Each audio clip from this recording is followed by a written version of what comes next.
हर हर महादेव।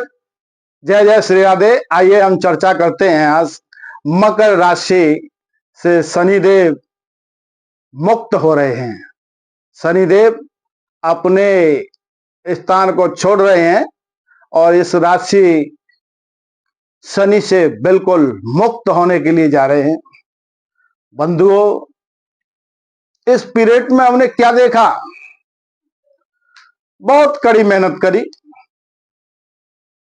मेहनत करने के बावजूद परिणाम कुछ नहीं मिलता था, चाहे कैरियर की दृष्टि से हो, जॉब की दृष्टि से हो, कहीं राजनीतिक क्षेत्र में मेहनत की लेकिन कुछ परिणाम हासिल नहीं हुआ। जहां जहां पैर डाला वहां नीचे गड्ढे में धंसते ही चले गए। ऐसा कोई समय नहीं आया कि इससे कभी हम ऊपर निकलेंगे। लेकिन शनिदेव हमारी धैर्य की परीक्षा लेते हैं। बंधुओं, जब कोरोना का पीरियड चल रहा था, 26 जनवरी 2017 से शनिदेव महाराज हमारे प्रथम चरण में प्रारंभ हुए। तो पहला अध्याय चलता गया, दूसरा अध्याय भी हमने सहन किया। जैसे कोरोना के दो काल निकले, इसी तरह से शनिदेव काल पुरुष चलते रहे, हमारी धैर्य की परीक्षा लेते रहे, हम अपनी मंजिल पर अड़िग रहे।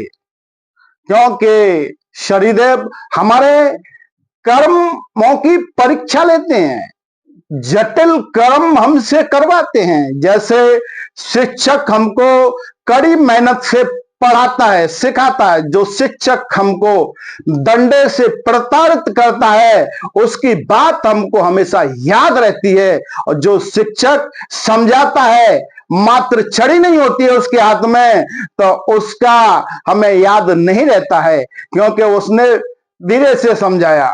लेकिन एक शिक्षक हमको छड़ी लेकर के समझाता है। तो ये शनिदेव हमको छड़ी लेकर के तत्पर रहे हैं और हमारे कर्मों की जटिल परीक्षा देखते रहे, क्योंकि ये हमारी परीक्षा को देखते हैं।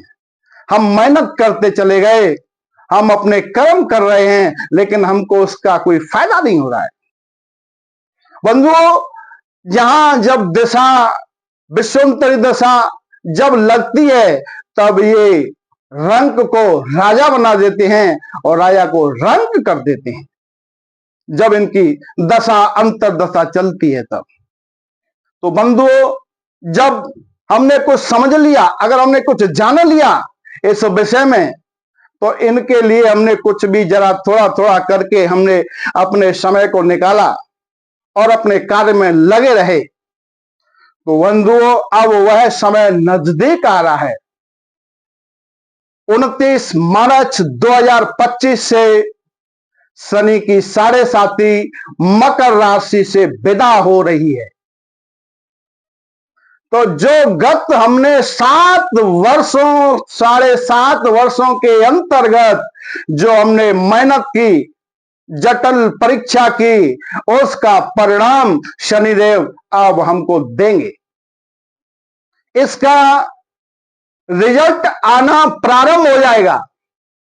आप मार्च के महीने से इसकी एक्टिविटी देखोगे, आपको लगेगा कि हमारे साथ अब कुछ बदलाव आ रहा है।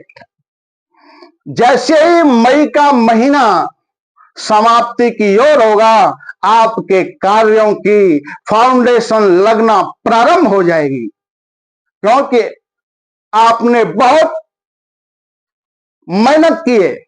पिछले जो 7.5 गत वर्ष निकल गए हैं, इनमें आपने विशेष मेहनत की है।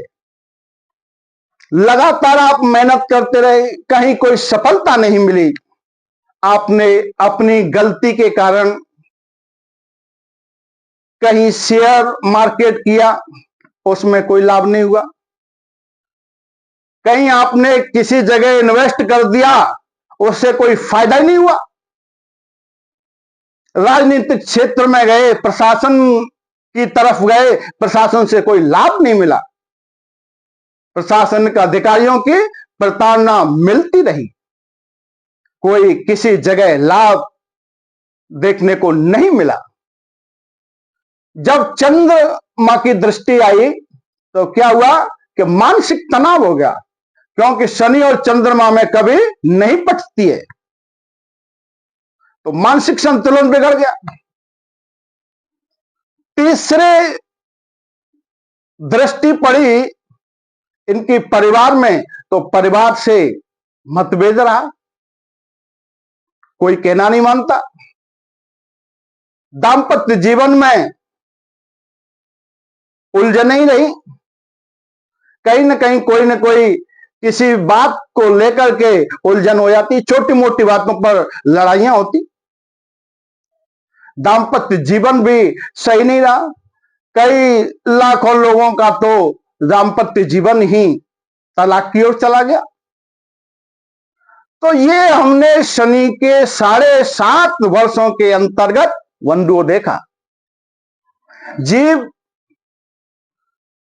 अनेक परिस्थितियों में रहा, बंधुओं कहीं कोई फायदा नहीं मिली। अब शनिदेव महाराज जब दूसरे स्थान पर विराजमान हैं कुंभ राशि पर, तो यहां से दृष्टि तीसरे स्थान पर, शनि की 3 दृष्टियां होती हैं, तीसरी, 7वीं और 10वीं। तीसरी दृष्टि यहां और तुम्हारी 7वीं दृष्टि अष्टमेश पर और 10वीं दृष्टि तुम्हारी एकादश भाव पर।